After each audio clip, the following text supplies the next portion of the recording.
Sheriff's Office assigned to the Criminal Investigations Division. We're going to talk about, of course, cell phone safety and cyberbullying. And I'm fine with, as we go along, if someone has a question or see something that piques their interest, just go ahead and raise your hand or just give me a nod so I know to address you. And we'll also save a question portion at the end if everyone's okay with that. And also, just if a week from now or just whenever, if something pops in your head you want to know, if you have a notepad, I'll give you my contact information, and just feel free to reach out to me. And just know that no question is too small or too dumb when it comes to this type of stuff, because I'm always learning about it myself. My office number is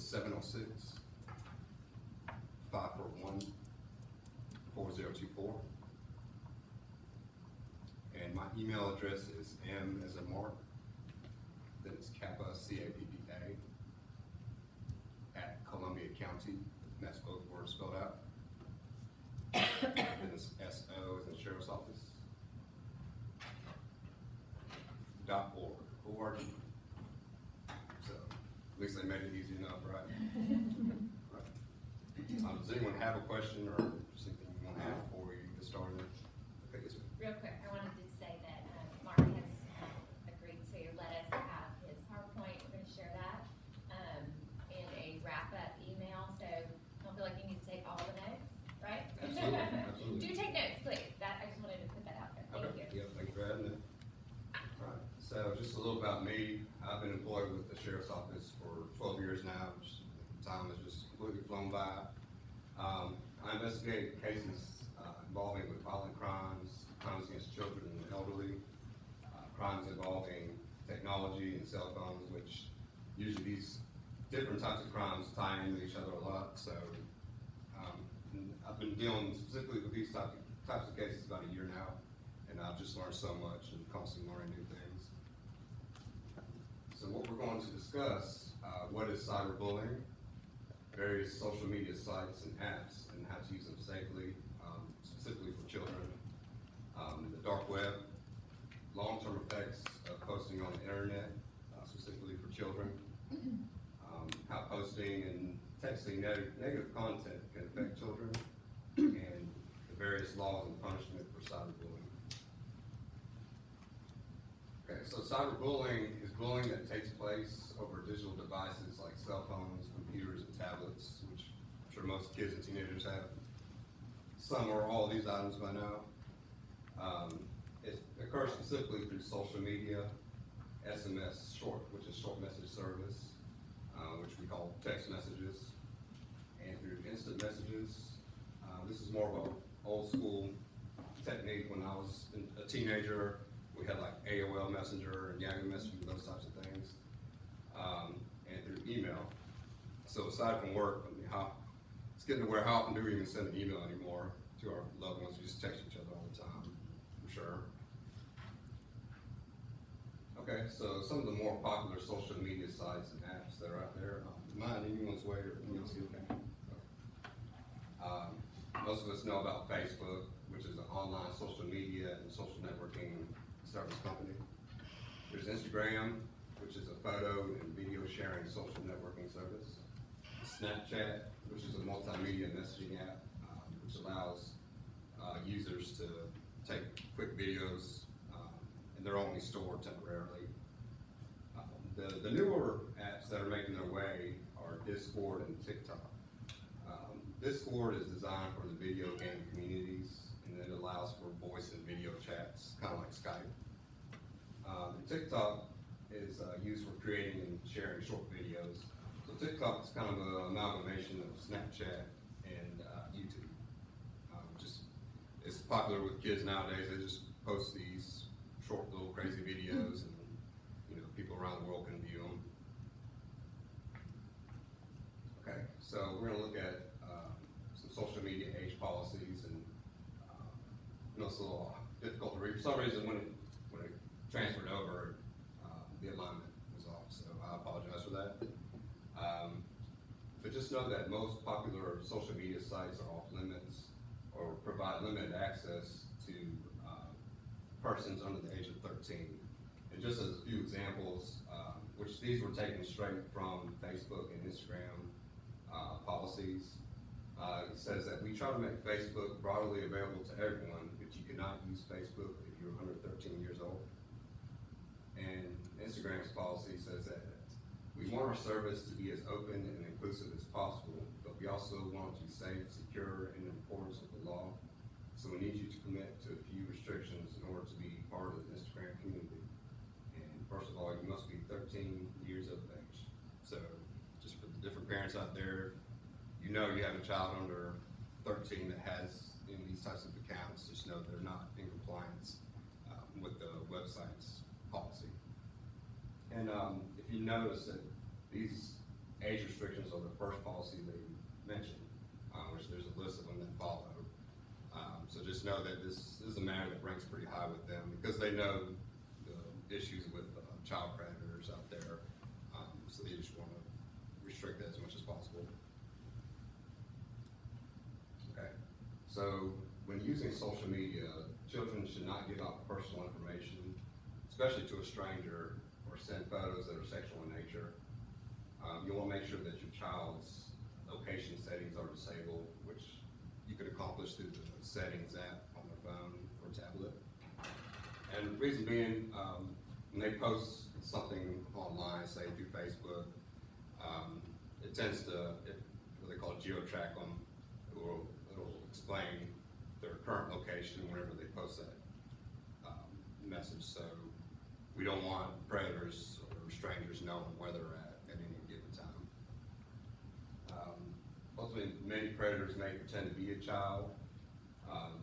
We see a lot of this in the types of cases I work.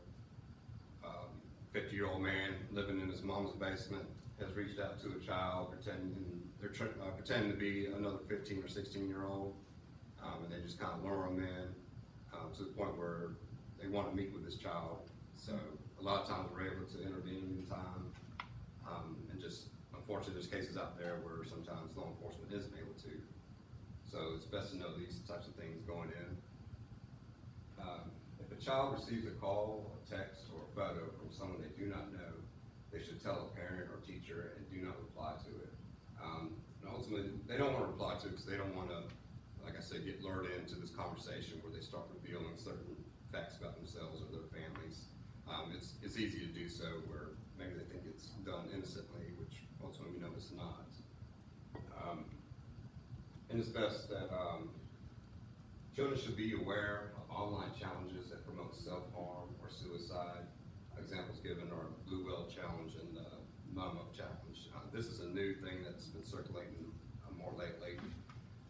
Excuse me. We see where there's these online challenges where they start off innocent, and it just entices the kid to get participating further and further into the challenge, and then ultimately they're manipulated into furthering the challenge where they're told to do a certain task. Like I said, they come off as innocent, but just provides enough dirt on the child to where the predator says, well, if you don't carry out this next challenge, I'm going to expose you of what you did prior. So it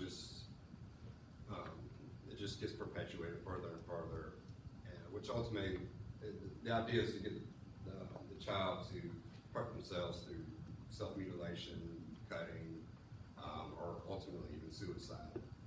Thankfully in Columbia County, we haven't seen really any cases involving this. I've seen cases where it appeared it was leading that direction, and thankfully the parent caught on, let us know about it, and we were able to intervene. And the best way for the child to combat this is just to cut off contact with the predator, ultimately. And it's best for children to know that anything that is posted online cannot be taken back. So we're going to look at OCGA 16-12-100.2. This is official code of Georgia annotated, basically just a large book of state laws that I had to memorize so I can become the police. This explains computer or electronic pornography and child exploitation prevention. So basically it goes on to say that a person commits the offense of computer or electronic pornography if such person intentionally or willfully buys, sells, receives, exchanges, or disseminates, keyword, Any notice, statement, or advertisement of any child's name, telephone number, place of residence, physical characteristics, or other descriptive or identifying information for the purpose of offering or soliciting sexual conduct. Unfortunately, it cuts off here, but it goes on to say, sexual conduct and a visual depiction of such child. So the key words here are disseminates. So it's important to know that any child that takes a photo of themselves that's sexual in nature and disseminates it can be charged with this code section for child pornography. So whether you manufacture the photo, disseminate it, receive it, trade it, all that falls under this code section here, which many children don't realize this, so it's important that they know this going forward.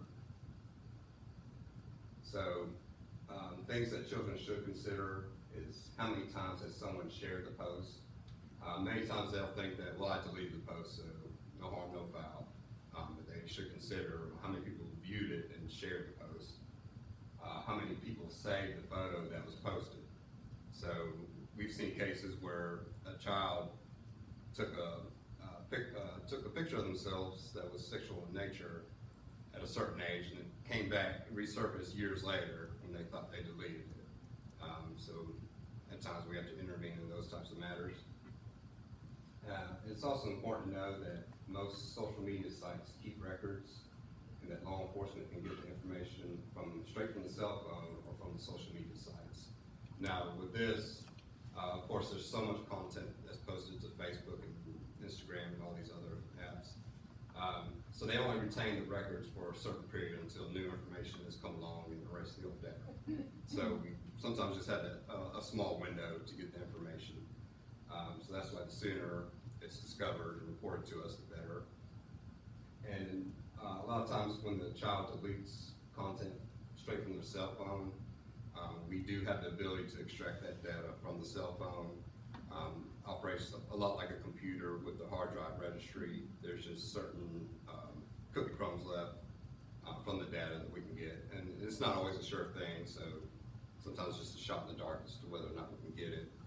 Sometimes we're lucky enough to, and just sometimes we're not able to. Typically, what I've seen is if a child receives an inappropriate image through a text message, if they don't save it or view it, it tends to not get stored on their phone registry. Whereas if they do take the measures to save it and view it, we're typically able to at least capture some type of thumbnail of the image later. Okay, so we're going to look at how an inappropriate post can affect a child's future. It's important to know that future employers and college recruiters do review social media accounts before deciding to hire someone. There was an instance where, in my time in investigations, I was investigating a case. I was operating on behalf of the sheriff's office where someone was suing the sheriff's office for something in relation to a case I was investigating. So I was called in as a witness, and the attorney had my Facebook profile printed out and so on. I'm thankful I didn't have anything inappropriate, but if I did, it certainly could have shown the sheriff's office in a bad light. So thankfully that was not the case, but sometimes that is the case, and it's unfortunate when it happens. And it's the attorney's job ultimately to put us in a bad light. He was just doing his job, but it was an eye-opening experience for me. Thank goodness I didn't have anything crazy on there. Okay. It can lead to a loss of friends and promote a bad self-image for the child. Ultimately, they're just labeled as a bully, and who wants to be that guy? Okay, so we're going to look at what is the dark web. This is the part of the World Wide Web that is only accessible by means of special software. It allows users and website operators to remain anonymous or untraceable. So what occurs on the dark web? Illegal drug and gun sales. It's a black market for goods. It promotes human sex trafficking, child pornography trade, and ultimately parents should familiarize themselves with which types of apps and software are on their child's computer or tablet or cell phone. Know what each specific app or icon does when it's open. And just know that as a parent, you are the owner of that cell phone, and the sheriff's office will back you in that. And the reason these operators remain anonymous or untraceable, they create private networks for themselves to use over the internet. So we all know the internet is unregulated. Ultimately, anything goes out there. So they have the ability to disguise their footsteps while they're operating in the dark web. Any questions about that? Okay, so let's look at a few statistics. Almost half of students have been victims of cyberbullying. Only 1 in 10 students will tell a parent if they have been a cyberbullying victim. About 1 in 5 students have posted or sent inappropriate pictures of themselves to others. 1 in 5. Cyberbullying affects both boys, girls, and students of all races. And cyberbullying victims are more likely to have low self-esteem. So ultimately, no one knows your child better than you do. So if you notice just a change in them, in their demeanor lately, they're not participating in certain activities, this may be a contributing factor. And so ultimately, just cyberbullying falls under the bullying umbrella overall. Just a newer form of it. Okay, so we're going to talk about some parental control apps. Basically what these do is put you in the driver's seat of control over your child's cell phone. You can customize precisely to what content your kids should have access to. You can set time limits on their cell phone usage. It gives you tools to set homework and bedtimes or limit the total time that your kids spend on their phones. How cool is that? Support for geofencing.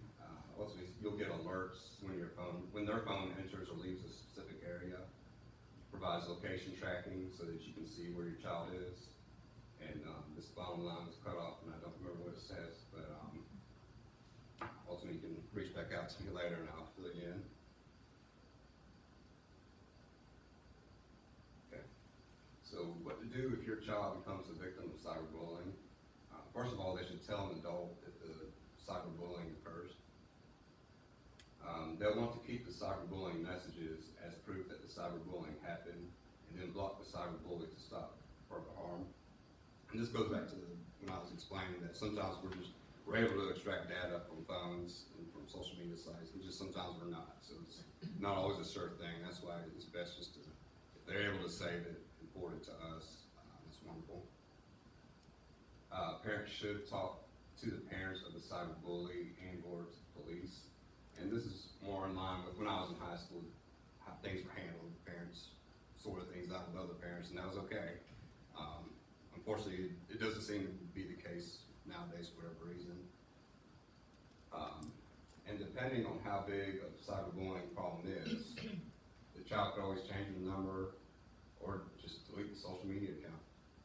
So I know it's kind of a mind-blowing thought amongst children, especially, that you don't have to participate in this. You don't have to get roped into it. You can only just delete your profile, and the bully no longer has access to you. So it's kind of bullying 101. If they know they're getting to you, the more they're going to further it. Okay, so we're going to look at law enforcement's response to cyberbullying. So we have the ability to track anonymous cyberbullies or online predators through tracking the IP address. And for those that aren't, technology savvy, an IP address operates a lot in the way that a phone number operates between phones. So if we want to track your phone number, we would reach out to Verizon or AT&T or whoever the provider is. Or in this instance, we could reach out to Comcast or AT&T Uverse and obtain IP address subscriber information. So if the cyberbully is disguising themselves online, we typically have the ability to track that. Unfortunately, like I was explaining earlier, people that are savvy enough can hide their footsteps through virtual private networks. So it's just not always a sure thing. We take all threats serious, which include the old-fashioned, write bomb on the bathroom wall and the school gets evacuated, to any social media threat. And we will take measures to search the residence of a student who makes a threat to confirm that if they have any means of actually carrying out the threat. So, I mean, who enjoys having the police bang on your door saying, we need to search your house, we're getting a search warrant, or whatever the case. So it's important that, kids know this, that we take all, threats serious. Okay, we're gonna look at another code section here, 20-2-751.4. And this is the state's, law regarding bullying. So it goes on to say that the term bullying applies to acts of cyberbullying, which occur through the use of electronic communication, whether or not such electronic act originated on school property or with school equipment. The electronic communication is directed specifically at students or school personnel. It's maliciously intended for the purpose of threatening the safety of those specified or substantially disrupting the orderly operation of the school and creates a reasonable fear of harm to the students or school personnel. So that was a bit of a mouthful there, so just in a nutshell, it's saying that it does not matter if the message or threat was sent on school property or with school equipment. And all it has to do is cause fear amongst fellow students or staff, and which includes the bomb threats and any threat of violence. And I know Augusta Prep has its own policy on cyberbullying and bullying, so I believe you all have provided the handbook. So it's best you refer to the school handbook, which addresses the bullying, cyberbullying for this school specifically. Okay. Ultimately, a child may post something, some type of threat, and then later claim that they were just joking as a way to, get out of it. It's important to know that schools and law enforcement, again, take a zero tolerance stance on threats. And what it's going to boil down to is how the message was perceived. So whoever the reader was, we're going to look at it through their eyes. And ultimately, if the child wants to claim they were joking, they'll just have to explain to the judge, and the judge will have to determine if he feels that's credible enough or not. Okay, so any questions on what we covered? I have a question Yes, ma'am. towards the geofencing. Okay, Is that different than the app I have that allows me to track my child's location? I imagine the app you're using probably includes some type of geofencing technology. Okay. So it tells you whenever, Yeah, it There- moves, you can see where it goes, Yeah. but for what I read there, I understood that you can maybe limit certain areas or not. okay, basically you're telling your app, well, if my child goes beyond this boundary, let me know. So Okay, that's- I didn't know yes, that, okay, great. So if they're outside of Columbia County or just whatever parameters you set, it will notify Oh, you. you can set that limit in Yes, your phone to tell you. Yes, ma'am. Okay. And these apps, I mean, they'll be as involved or as little involved as you want them to be. Yeah, If you want your phone pinging every 5 seconds because of whatever, it'll do that. okay, Or, trust and respect is a two-way street. If they show that they're responsible enough, maybe you can set your parameters to a lower setting. So you're not, being woke up at, yeah. you got work in the morning or whatever. Have the students seen this presentation, or will they, or, I feel like there was something earlier. Students specifically here or? Yes, specifically here. They have not yet, but we can certainly do that. Yeah, I'm all for that, Great, thank you. of course. Yes, ma'am. I just know, my nephew, they don't live here, they live up in Pennsylvania, but, experienced this where someone did an image of my nephew, and my, sister-in-law and brother-in-law did what you said. They called the parents, told them what had happened, and, they did nothing. Really? And then my sister-in-law called, and my brother-in-law called, and they did nothing, so they did go to the police, and the police told them that they had done the right thing, and the child said the same thing. It's just a joke, a big deal. Gotcha. But it was definitely a cyberbullying, image that they were doing. So, I was just surprised that it really does happen a lot more often than you. Right. And it's unfortunate that was their response. I can assure you Columbia County don't operate that way. So Oh, the just- police didn't, but the Okay. parents, I was Right, saying it was that you were parents. saying that you should go to the parents Yeah, first and or police, and so they went to the parents thinking that they would be disappointed that their child or son had done that. right. But instead, they were like, what's the big deal? It's no big deal, we're not doing anything. And then when he went back to school, that child was not really given much of any any type of consequence, Oh, wow. because the parents were going around telling other people and like spread it all around. Something you can probably see where the child's getting it from. Yes, yes, so he was like, it's just one image, and he had to experience that, I would have told him. Yes, ma'am. Sorry. With Snapchat, I know that the messages disappear or whatever. Is that recoverable? Okay. Again, there's times we've been able to, and there's just times we're not. It's hard to gauge. Yeah. But it is possible. Yes, ma'am.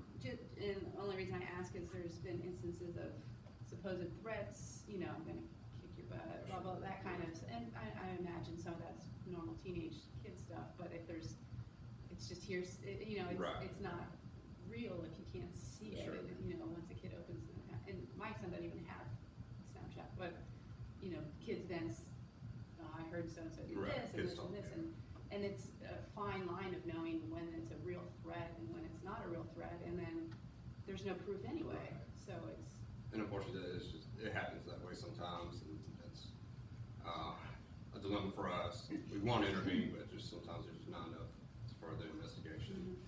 We see more where when people do take a screenshot of a threat, and we're able to get that because it's it's stored locally on the phone versus out in space somewhere. So, about the best I can say.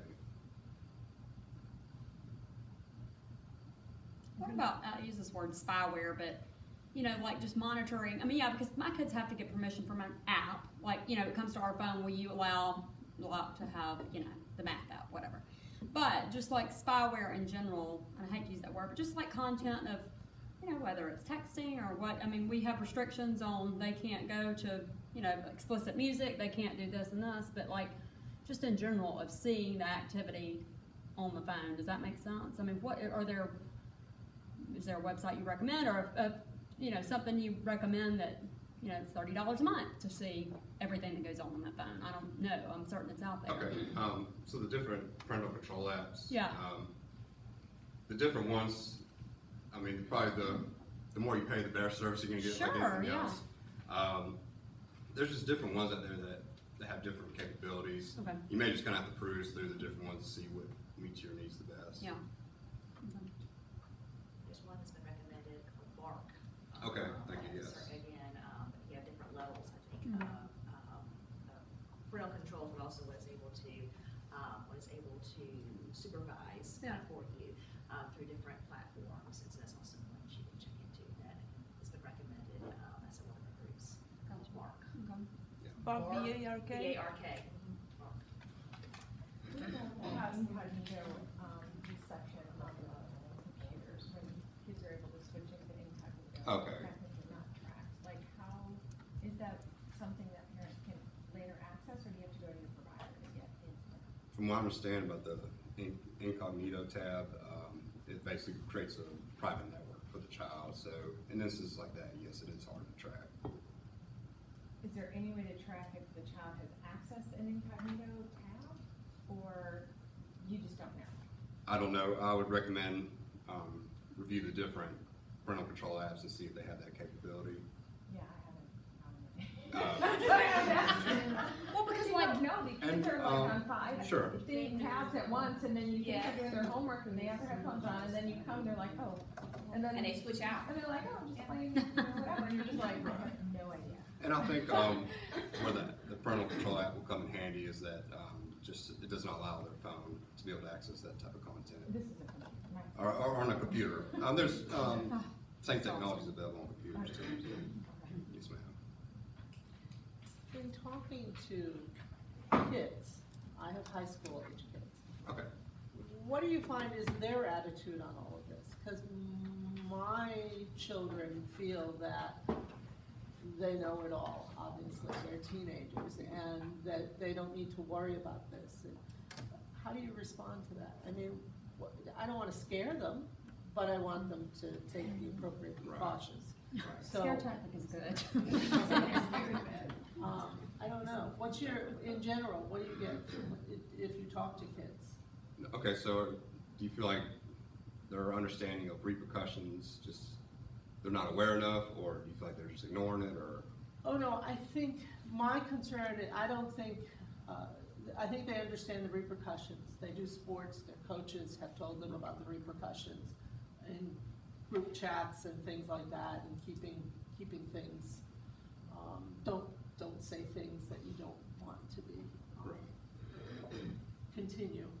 But I think my concern is what they share about their lives, and so much, I mean, on Instagram and everything, I mean, they post everything that they're doing and everything, and they don't see anything wrong with that. Okay, gotcha. So I think just the issue of privacy, and the kids' generation, this generation seems to be so open to letting everybody know everything.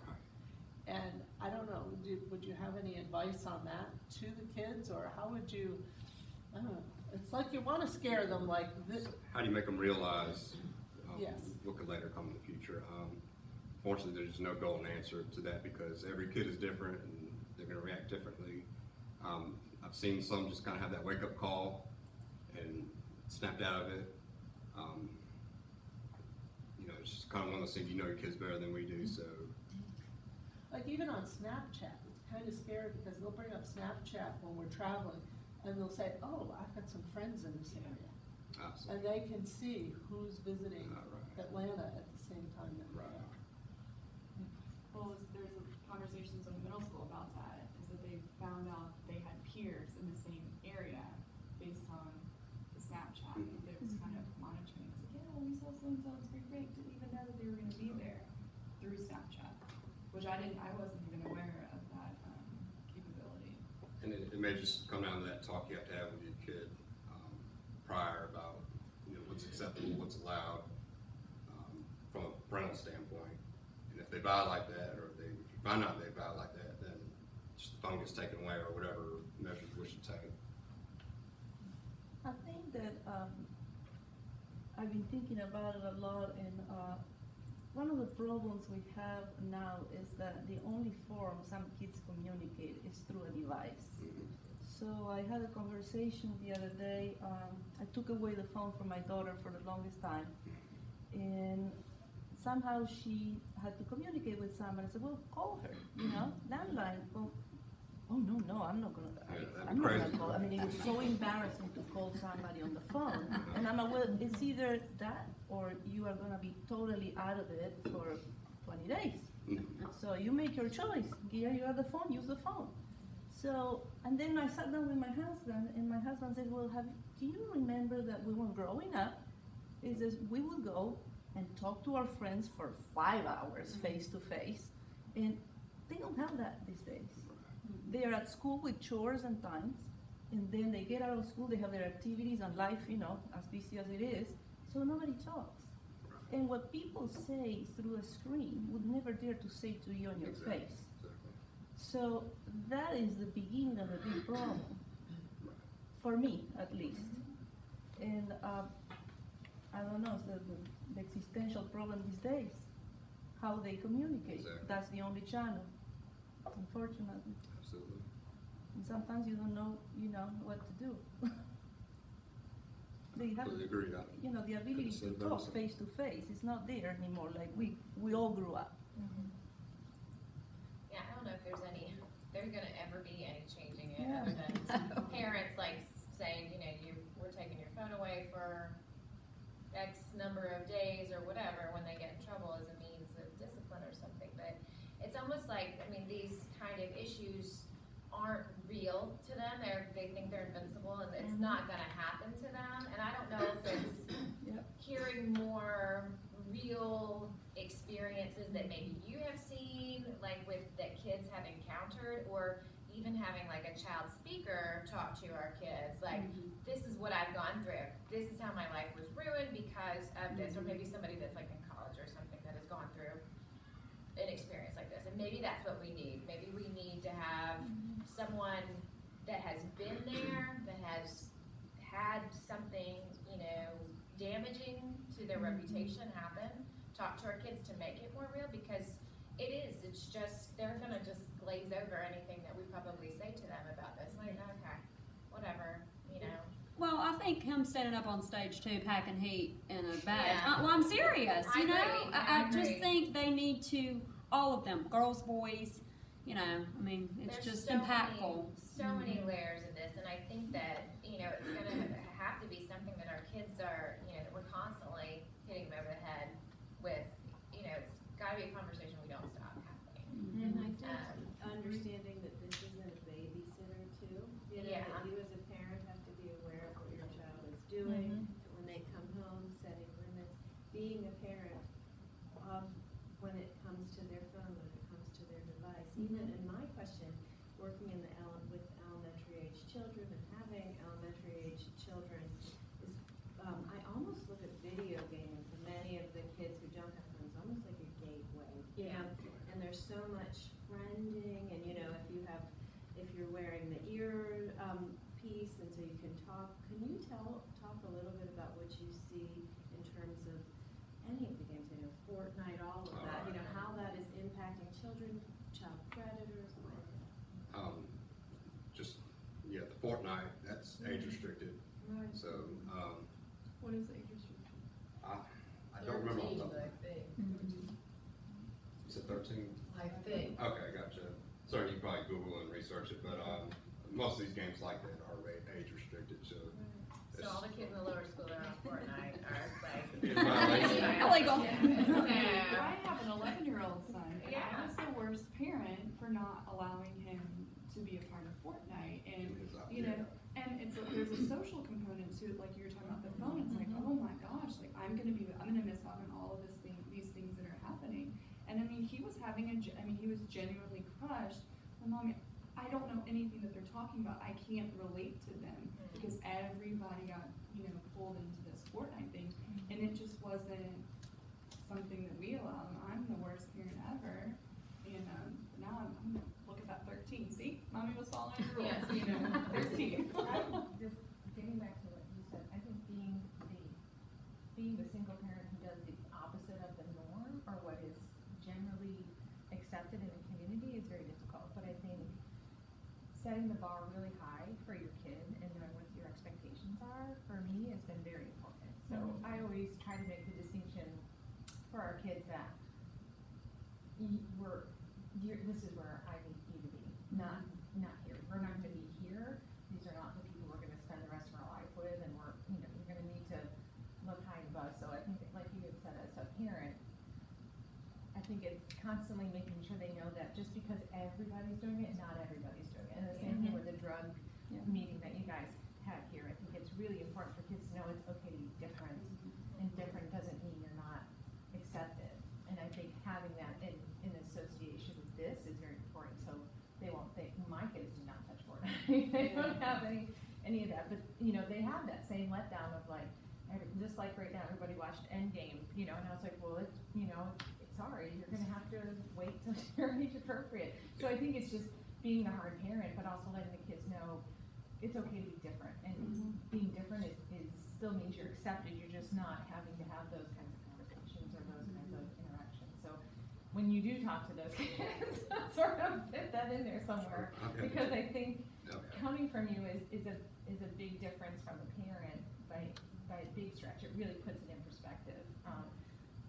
And then one of the things I was thinking about when you were saying how, like, a person coming and giving their personal account is actually maybe making either a debate or an actual trial type thing where you have a judge and they see it, the reality of things being played out. Like, they hear about it, but they don't actually see it, you know? So like showing up at a court as a field trip, or having a fake judge and a real thing that people show their Instagram, and what those Georgia code laws mean, and actually seeing it played out, and how somebody could really think they were joking. I think that personally touches kids, I think, a little bit more than certainly me talking. Well, and also my suggestion is also if they do get to come out, and not necessarily in the auditorium and here where they can sit around. You know, if you're in an auditorium, you glaze over everything. The interaction is so much better personally if they can accommodate the 20 or 30 students in here versus mass, 150 in there. So if y'all get an opportunity to do that, I think that would be a little more. Smaller groups can. Huh? More intimate Yeah, conversations. yeah, but I mean, you know, when you sit in the auditorium, you're like, oh, la-di-da-di-da, you know. So yeah, ultimately, it just boils down to setting parameters for your children. I look at these cell phones, it's just, they're a ton of responsibility. For one, they're not cheap, so these kids play these little games where they hide them, and then kid can't find it, and now his parents have to report it as stolen, and then we have to go on these wild goose chases to find them. From that aspect of it to just what content they have access to and the level of responsibility in that. I would probably equate it to, say, maybe a 17-year-old, his parent is going to teach him how to shoot a gun. Parent may say, well, I'm fine with you possessing the gun, but it's going to be under my supervision. I'll teach you, so on. Kind of the same logic has to be applied to the cell phone. I'm fine with you having it, but it's going to be under my supervision, and they can either take it or leave it. The other thing that I find upsetting, and this happened to me because we made the decision as a family. My daughter is 15, and she got her first cell phone in January when she turned 15, and she was the only one in her age group, or probably, I would say, I think there's only one other child in the school that didn't have a phone at that age. And she got pressured a lot to get the phone, and at the end, you know, we sat down, had a conversation, and she totally got it, and she wasn't having a problem. She didn't want to have it, but it wasn't like it was bothering. But the bother came from the adult crowd. Like we have this person we know, has no children, older, and she would just give us so much grief because my daughter didn't have a phone, and you will encounter more adults getting horrified at you because you don't give a phone than the kids themselves. And that's what bothers me, because she was fine with it. You know, we have forms of communication, went to games, okay, needed an emergency at the club, pick up the phone at the club, call me, you know, whatever. We never needed it. So it also comes from the adult world, the pressure. I mean, our culture has completely Yeah. changed. So, you know, I think we need to start really strong for what we believe. It worked for me, that's what we wanted. And, you know, now we're adjusting to some things, you know, on the phone usage, and I don't have a problem pulling it out because it didn't exist until 4 months ago as our own phone, so I don't have a problem, but definitely just stand to the adult world because that's where you put yourself to think, oh, am I doing the right thing? When your adult peer questions you. Because if a kid questions, you know, it's like, oh, that kid, you know, they're thinking like a kid. But it's very interesting. Those conversations, I mean, having those constant conversations, like setting expectations. I mean, this is what your parents expect from you and of you, and this is what your friends are going to want. You know, this is what the feedback you're going to get from your friends. This is what the law says. This is, you know, what society might say. I mean, just they understand all the different layers that go into it as well. But I think just, you know, they do listen to us though. Oh yeah, I mean, absolutely. to make it clear, this is what your parents, we expect of you, or your family expects of you. And I think it's going to have to be constant, right? I think that's a much better approach though, than trying to track everything that somebody does on the phone. Because I think you will get overwhelmed Yeah, Exhausted. if you try and, you know, look and do the spyware to see everything that your child is doing. I think you need to try and approach things in a broader spectrum. Yeah, That I these agree with are that. the things that we expect of you, this is the behavior we expect Well, of and you. they're going to be more savvy than we will ever be, probably, with the Yes. technology. I mean, what they say, like, we're always 6 months behind our Yeah. kids in technology, no matter what it is. Like, we're just going to be behind unless we're out there, you know, on TikTok or whatever those apps are. I mean, And there's some things you don't want to know either, maybe, you know, like the minutia. You know, Yeah. we really want to bother with the minutia, you know, it's like, Well, you're a slave of that phone, you know? and for them being more savvy than us, I have an example. We set a bedtime restriction so that their phones would go off at a certain hour. And my children wanted to do supposedly homework beyond that time.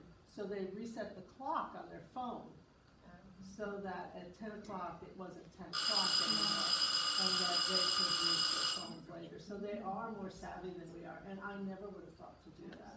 And ultimately, just think back to when you were a teenager and the way with different ways we outsmarted our parents, and then ultimately you just can't teach life experience. It just sometimes just takes that, you know, And I they think know what line not to cross, and then they eventually cross, and it's like, okay, it just the got broader weird. strokes, yeah, you can't worry about all the tiny Yeah, little we know things. shit, you yeah. know, that you get scared. I think there was a question back here. Well, I was just gonna say, we don't allow headphones. So everything is full disclosure, full transparency. Now, whether they can get around it is a different story. You know, if they're typing stuff in incognito that we can't see. Right. We just don't allow any secrecy. Everything is in the middle of the house with the volume up and you're playing and we can hear. Right. That's just our policy. And unfortunately, there's just kids around these days, they run the house. And there's nothing the sheriff's office or the school or anybody can do about it. All right, thank you so much for coming. We have, came from the sheriff's office point of view, we appreciate that. Charlotte Elick is here with us, our director of technology, of what they're doing here at school to help us at school with technology that our students have here on campus. And so I'd like to invite Charlotte up to speak next to the group. Thank you so much for being here, Charlotte. Glad to be here. Thank you for your presentation. Welcome, Sarah. We need to go. There's some stuff out here.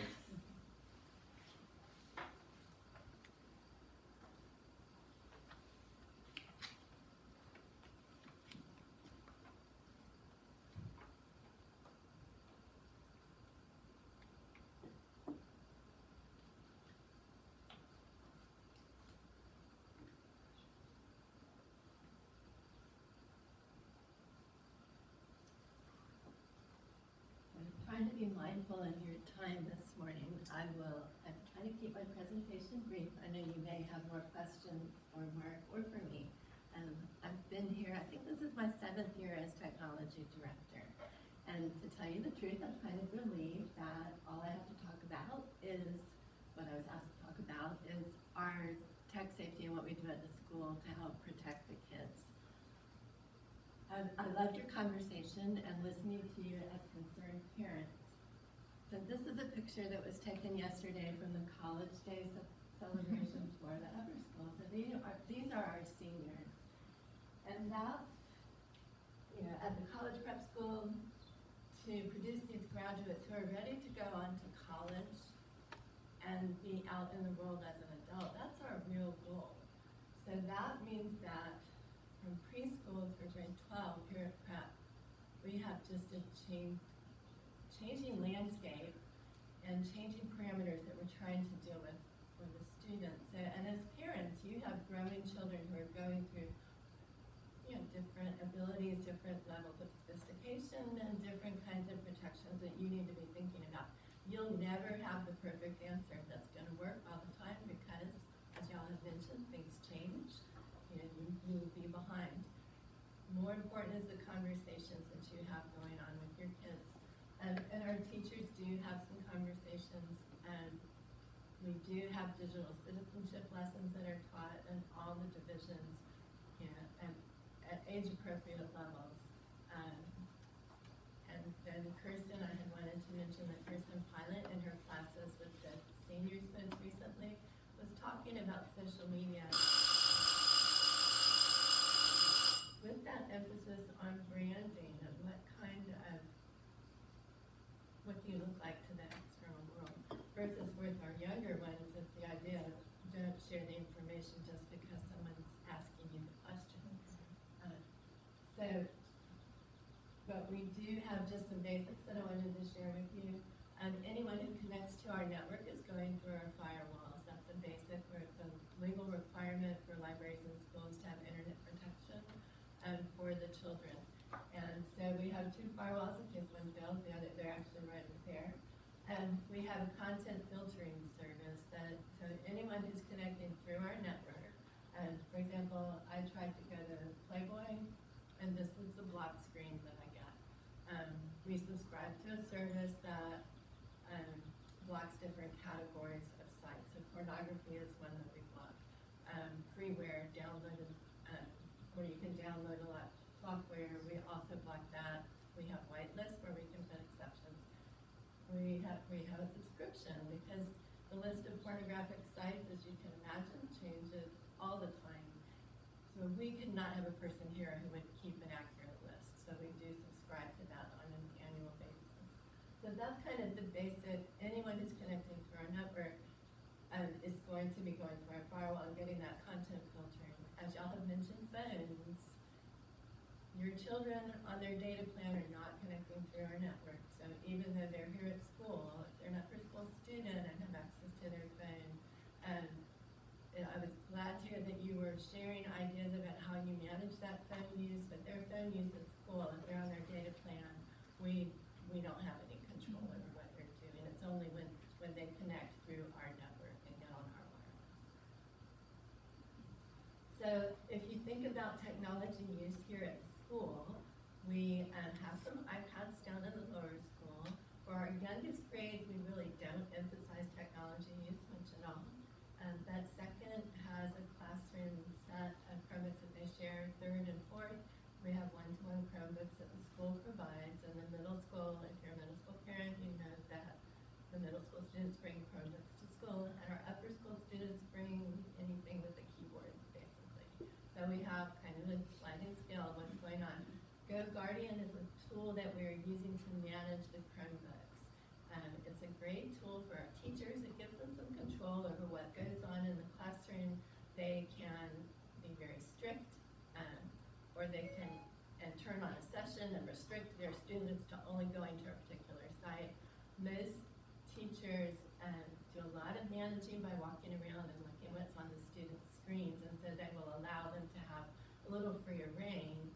But with GoGuardian, we can very easily go in and look at browsing history, look at what have the students searched for, and then we also get alerts if GoGuardian finds that there is, and they have a long list that they manage, of inappropriate terms on a web page that a student has visited. We get an alert, and often that gets shared. Amanda's nodding her head because, as you can imagine, middle school, that's kind of an age of pushing the limits, and that's where most of our alerts do happen, and they have lots of conversations about, oh, what was going on with this, and so this has just been a very helpful tool for us.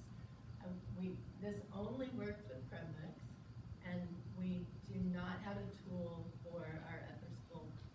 We don't try to manage. We do have, we manage a few things for the students.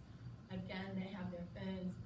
There are lots of different options for watching videos, but YouTube, as you might know, if you wanted to know how to do something, you may have looked for a YouTube video.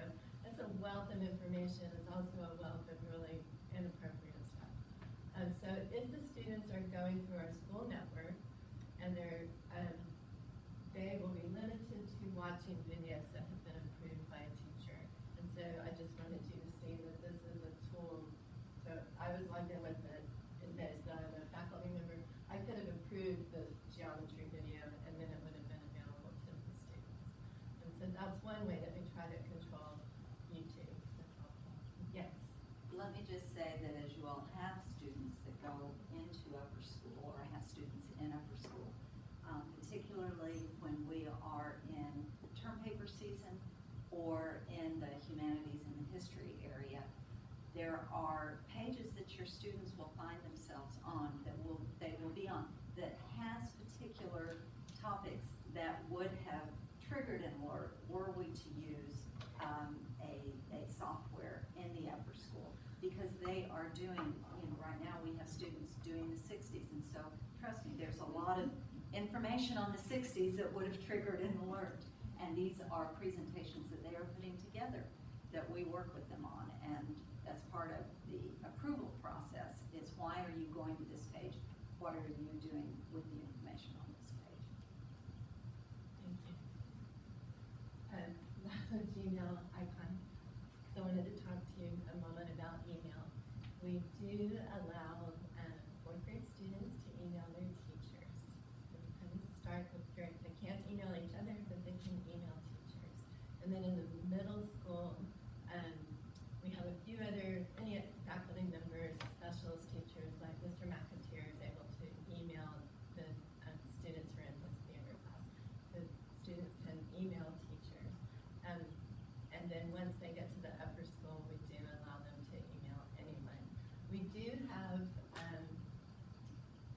emails for students are checked against a long list of words to just look for inappropriate words. So those do come to me and alert me. Usually we've only had a couple of instances where it was actually being used inappropriately. In other cases, it's been something triggered by an English paper. It just happens sometimes. So just to let you know, that email is kind of a controlled environment, and we do give access, kind of staggered access. And then I started out by talking about digital citizenship, but again, that's so key at all the levels to learn how to be a positive presence on the internet. I think is something that we would all want for our students to learn how to comment in a positive way, but not to share too much, and to be concerned about your own personal privacy and what you are sharing online, which I think is something that really we as a nation are becoming more aware about the concerns about data privacy as we've read about breaches and realizing what kind of information can get out there. Okay, so that was a very brief overview of kind of some of the things that we do here at the school. Do y'all have questions for me? Yes? You said the upper school does not have GoGuardian? They do not. You know, it's just It's not a different. requirement for the school by the state or any of that? Since the middle school does it, that's a choice to have GoGuardian? Yes, the school, we made that choice.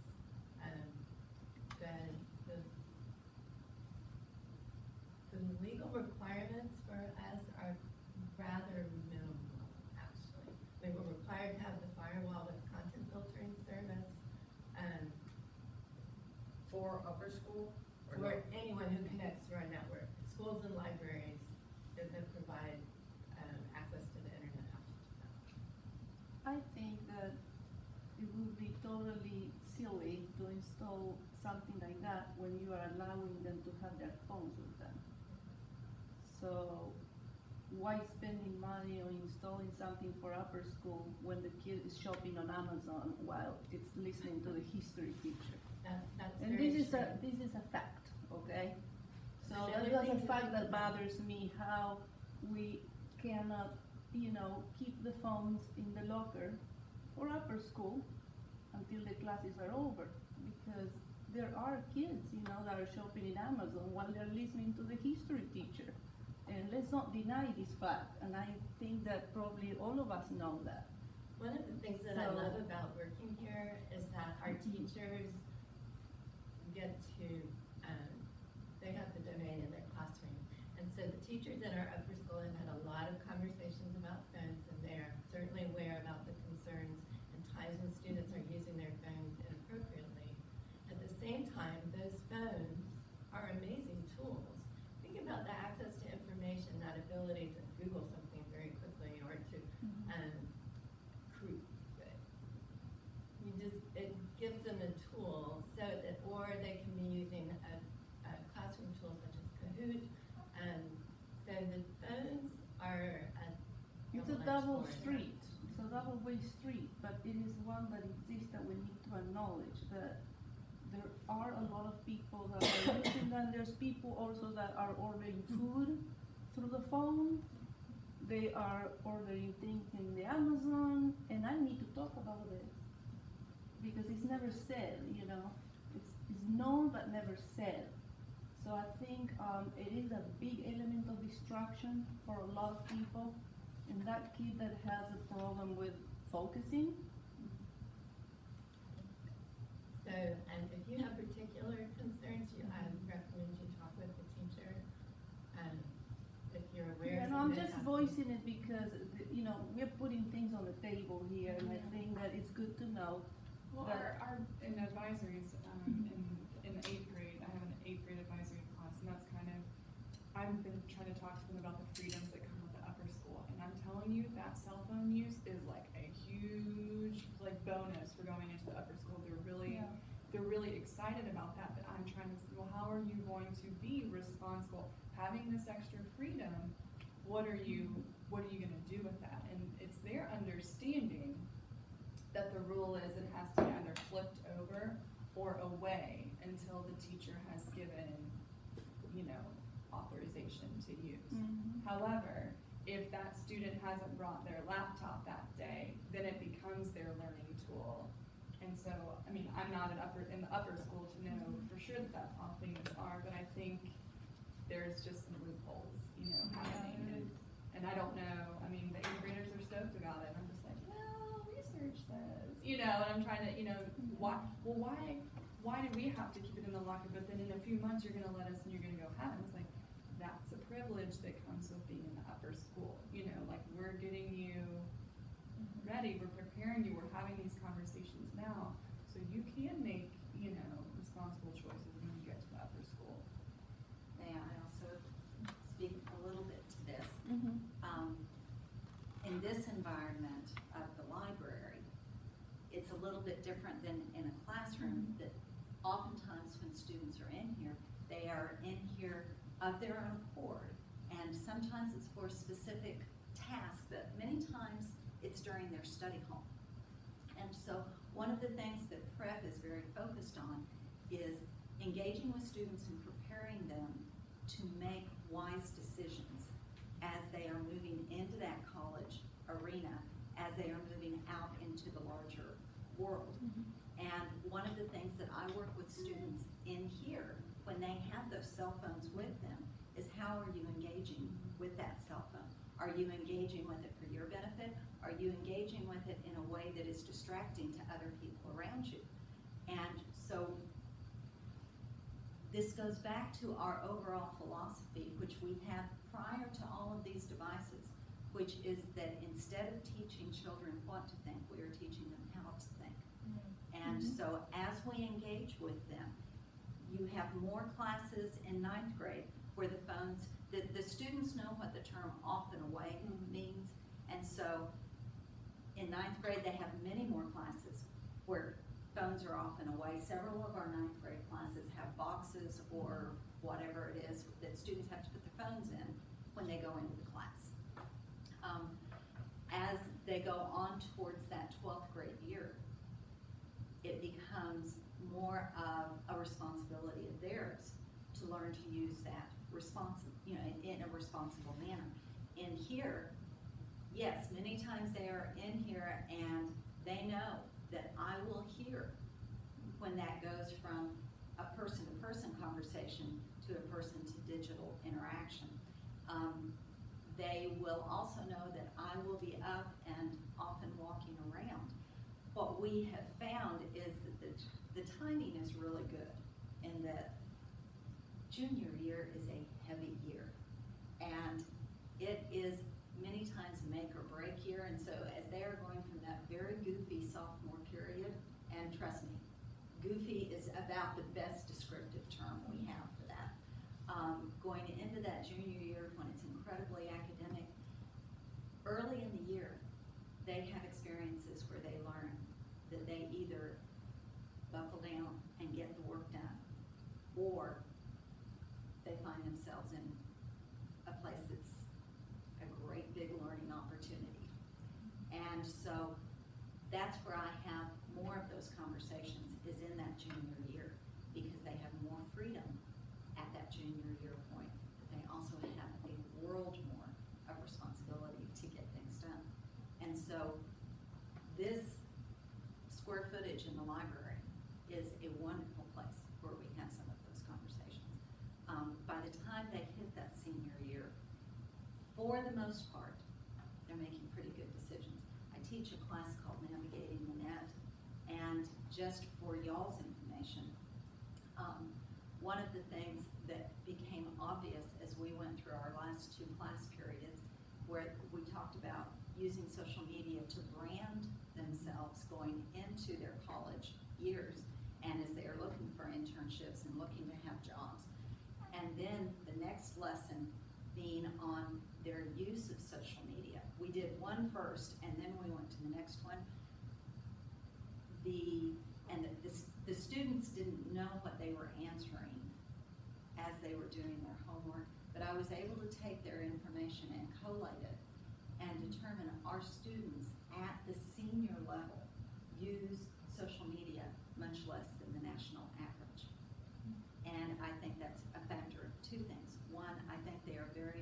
focused, in many ways on getting done what needs to be done.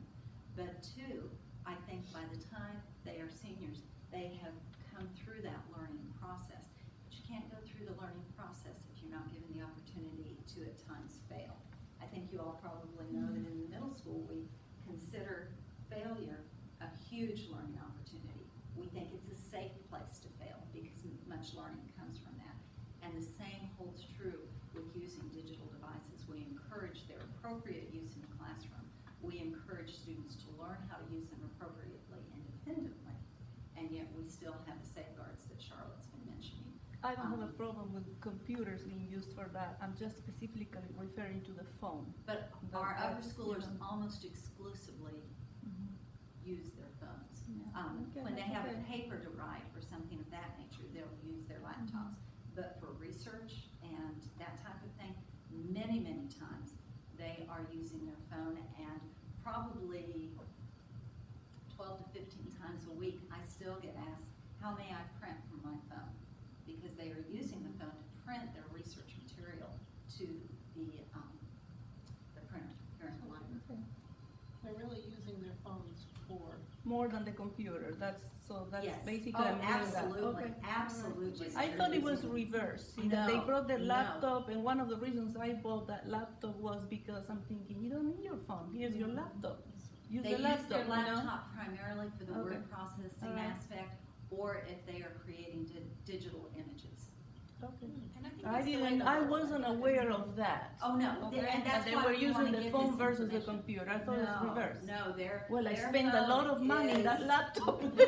Their phone many times is a more powerful computer than their Okay. computer is. Yeah, and I think that's the way the world is as adults too. I mean, I barely go to my computer. I mean, I do almost everything on my phone. I think that that's probably the way of the future, and there's no turning back. I mean, that's It's scary, my husband is 66 and he's using his phone more than the computer at I work. really love what you said about, you know, not teaching our children what to think, but how to think. Mhm. I mean, I think that's prep. I mean, that's, I guess, the prep. That is And prep. if you don't mind, I'm going to use that quote in our Oh. debrief. Yeah, that's a good idea. I think Charlotte's been here longer than I have, and she would tell you that's a phrase that has been here. That's it. It's one of mine. Yes. Yes, I yes. would Make love sure you to. have citations and quotes, you know. Yeah. Just make sure you're citing, quoting, branding, Make sure- trademarking. Let me pull up my phone and see how I need to reference that. I just want to add something, I'm glad you brought that point. I'm more familiar with the Board of Education policy about the bring your own technology. Yeah. And it sounds like you'll have something pretty much in line with that. You'll get these kids who go home and say, well, they said I have to have a phone in order, you know, to learn and this and that, and that's not the case. I'd recommend, like I said before, you know your kids better than anyone. If you feel like they're more apt to goof off on the phone during class as opposed to using it for a research tool, use that phone as an incentive. You know, you show me you're capable and I'll work with you. So just know that these kids they'll hear what they want to hear, and go home and tell mom and dad something when it's really not the case. I'd recommend a tablet so maybe the teacher is able to see what's going on better than just the cell phone. And I'm curious how it's gonna translate, because the middle school has a required one-to-one, but hasn't been required in the upper school, is that correct?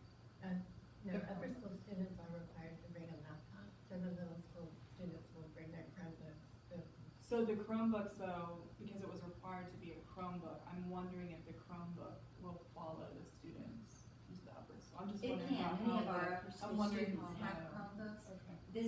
This year, everybody was required to have a digital device with a Okay. keyboard, Okay. except for seniors, and that's because we were doing it on the Rolling it out. rolling it out. Okay. But next year, all upper school, students will have a device with a keyboard, whether it's a Chromebook or a laptop.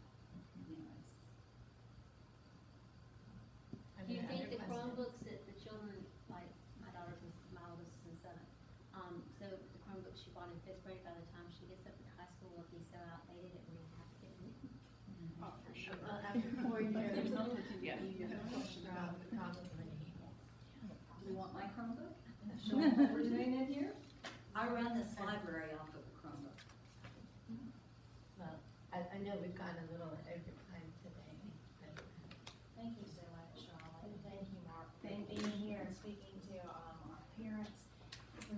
informative and like, I want more, you know, I want